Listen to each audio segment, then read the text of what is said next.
नमस्कार, times of Swaraj में आप सबों का स्वागत है। मैं हूं संतोष सिंह और आज टाइम्स ऑफ स्वराज के खास कार्यक्रम ऑपरेशन के पाठक में हम चर्चा करने जा रहे हैं। जो काम सरकार 13 वर्षों में नहीं कर पाया, वो काम के पाठक ने 13 दिनों में करके दिखा दिया। जी हाँ, इसलिए हम कहते हैं कि के पाठक है तो झुकेगा नहीं। के पाठक है तो वो सारे फैसले होंगे जो फैसले अभी तक दबाव की वजह से, चाहे वो राजनीतिक दबाव हो चाहे आर्थिक दबाव हो, उस वजह से नहीं हुआ हो, वो सारे फैसले के पाठक के रहते हुए होगा। ये के पाठक का मिजाज रहा है। जी हाँ, अब बात कर रहे हैं कोचिंग से संबंधित नियमावली की। याद करिए कि पटना में नीतीश कुमार का वो जो सबसे स्वर्णिम काल जिसको कहते थे, आप कहते भी हैं भी, 2005 और 2010 के बीच तो नीतीश कुमार ने तो बिहार को में पंख लगाए, वो कहाँ से कहाँ उड़ गया। वही एक काल था और मैं मानता हूँ कि नीतीश कुमार के असफलता का जो शुरुआत है वो यही वर्ष है, यही 5 वर्ष, जिस वर्ष को आप स्वर्णिम काल कहते हैं। मेरा मानना है कि इन्हीं 5 वर्षों के दौरान हमारे आपके जैसे लोगों ने जो नीतीश कुमार के प्रति उड़ेल के वोट दिए थे, नीतीश कुमार जो आज राज्य को इस स्थिति पर पहुंचा दिया है, इसके लिए वही वोटरवा सब जिम्मेवार है। जो वोटरवा 5 से 10 में देख के बड़ा खुश हो गया था, क्योंकि वही बुनियाद था बिहार के बदलने का, वही बुनियाद, वही नींव पड़ा बिहार के शिक्षा व्यवस्था को बर्बाद करने का, वही नींव पड़ा बिहार के डेवलपमेंट के नज़रिया बदलने का, वही नींव पड़ा सुशासन के नाम पर भ्रष्टाचार का। वही 5 वर्ष था जिसमें बहुत ही संगठित तरीके से बिहार को बर्बाद करने, या यूं कहें बिहार के बर्बादी का इतिहास की लेखन की शुरुआत उस दौर में हुई। खैर छोड़िए, जिस मसले पर हम बात करना चाहते हैं, याद होगा पटना में गोली चला था कोचिंग इंस्टीट्यूट में विवाद की वजह से, बड़ी हंगामा हुआ था, लगा था जैसे पूरा बिहार जल जाएगा, लेकिन कुछ हुआ नहीं। हमें पता था उस दौर में भी, घटना के समय हम वहाँ मौजूद थे। घटना के बाद जब पुलिस फायरिंग हुई, कई बार हमने चर्चा किया है कि पटना डीएम, एसएसपी, कमिश्नर सारे लोग मौजूद थे, काफ़ी चिंतित थे कि कल से क्या होगा पटना में, कौन बचाएगा पटना को। कई जिलों से फोर्स मंगाने की बात हो रही थी, कुछ इसी तरीके की बात हो रही थी। तो मैंने कहा कि कुछ नहीं होने वाला है, बिहार का खेल खत्म है। तो डीएम बड़ा अचंभित होकर पूछे, काहे संतोष जी आप ऐसा क्यों कह रहे हो? हम कब सही कर रहे हैं, कुछ नहीं होगा, आप लोग निश्चिंत रहिए। ये जो अभी उन्माद है, उस उन्माद को सिर्फ कंट्रोल कर दीजिए। गोली चला के तो लोग कंट्रोल कर ही लिए हैं, और डंडा उंडा चला के जो कंट्रोल करना चाहते हैं कंट्रोल कर लीजिए, कल से कुछ भी नहीं होगा। तो उन्होंने पूछा ऐसा क्यों? तो हमने कहा कि इस प्रदेश का जो प्रबुद्ध वर्ग है, इस प्रदेश का जो इन्फ्लुएंशियल वर्ग है, जो इन्फ्लुएंस कर सकता है, वो सारे के सारे नीतीश कुमार के दास बने हुए हैं, नीतीश कुमार का रखेल बन गया है। तो डीएमएसपी बड़ा अचंभित हो गया, हंसने भी लगे। क्या संतोष जी आप बात हमके सही कहते हैं, कल आप इस समय रहिएगा, हम भी कल इस समय रहेंगे, देखिएगा स्थिति कितना समान रहता है। क्योंकि नीतीश कुमार के प्रति इतना अगाध भाव है ना, वो भाव इस चीज़ को होने ही नहीं देगा। सारी चीज़ें लोग लग जाएंगे कि ना ना ना ना, ये सब बवाल नहीं होना चाहिए, जंगल राज लौट आएगा। ये जो जंगल राज का जो फेनोमेना था ना, वो फेनोमेना कुछ नहीं होने देगा। और सच में कल 11 बजे उस कोचिंग संस्थान के वही मुसल्ला फुराट के एरिया में डीएमएसपी दोनों मौजूद थे। हम पहुंच नहीं पाए थे, तो एसएसपी का ही फ़ोन आया, अरे कहाँ है संतोष जी, सब कुछ तो सामान्य दिख रहा है, आप सही सोच रहे थे। हम कल आ रहे हैं सर, हम रास्ते में। उस समय हम ईटीवी में थे, पहुँचे तो देखे, हमको देख लिए ना, एक भी लड़का रोड पर दिखाई दे रहा है? नहीं दिखाई दे रहा है। यही है इंटेलेक्ट, चीज़ें कैसी बनती है बिहार की, समझिए कि जंगल राज और मंगल राज के चक्कर में बिहार का स्पिरिट, जो एक पहचान थी, वो खत्म हो चुका है, अभी वापस आने वाला नहीं है, खेल खत्म।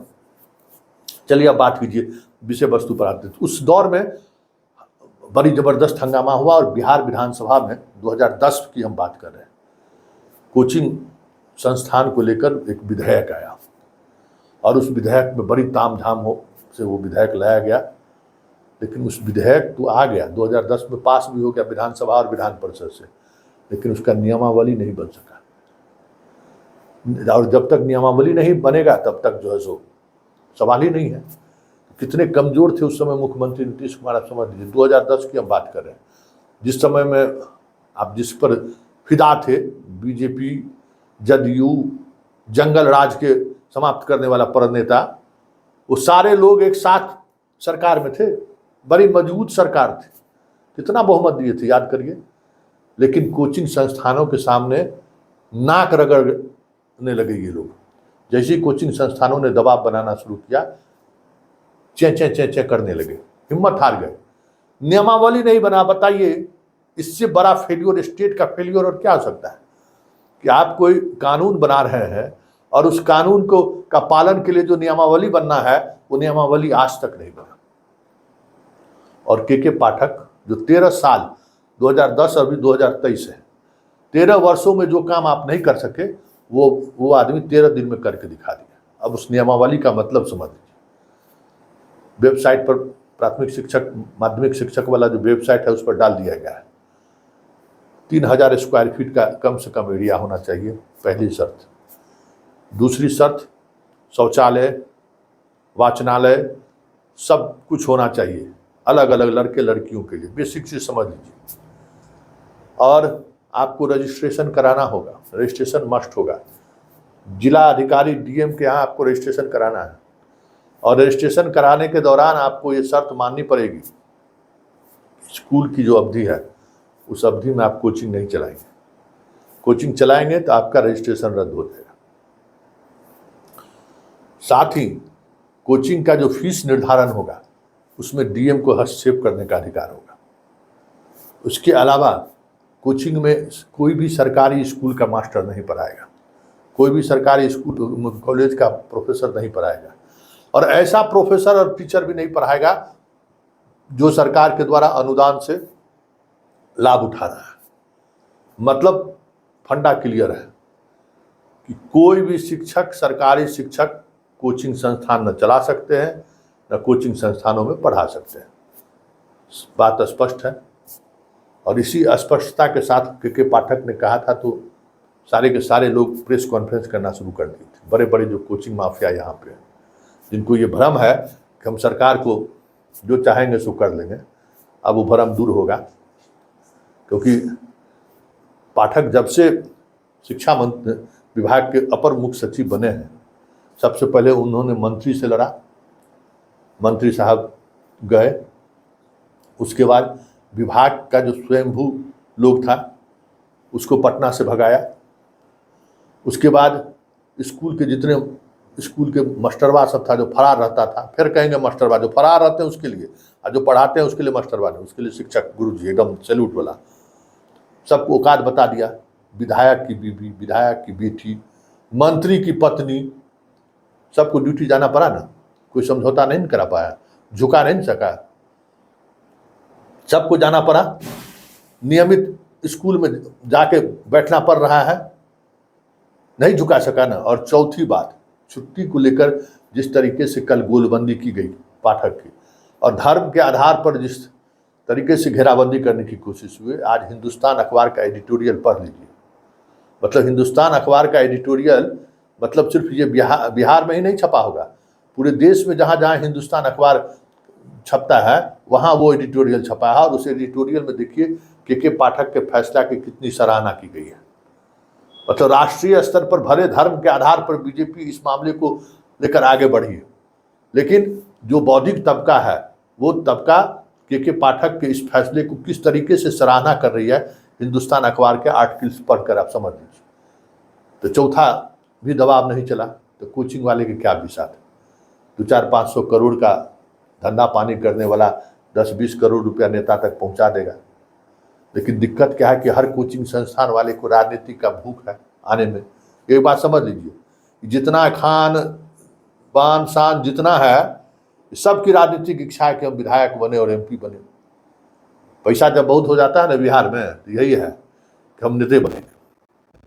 तो वो सारे लोगों की इच्छा है नेता बनने का। कई लोग तो जुड़े हुए भी हैं। लेकिन इतना तय मानिए कि के पाठक अगर रहा, हम बार बार यही कह रहे हैं कि अगर के पाठक रहा तो इन लोगों की दाल गलने वाली नहीं है। और जो कोचिंग नियमावली उन्होंने लाया है वो कोचिंग नियमावली 1 सप्ताह के अंदर में जो भी आपको कोई आपत्ति दर्ज करना है, आपत्ति दर्ज करिए। अनुमंडल पदाधिकारी इस नियमावली में हर अनुमंडल के प्रमुख होंगे, जो शिकायत और जिनका बाल बच्चा पढ़ेगा वो कंप्लेन भी कर सकता है।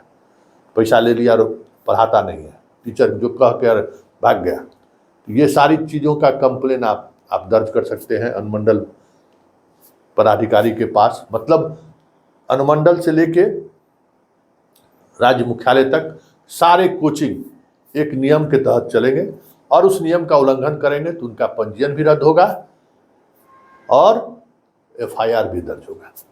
चलिए, यही है के पाठक का ऑपरेशन। हर दिन हमारी आपकी मुलाकात होगी इस खबरों के साथ कि आखिर के पाठक में दम तो है।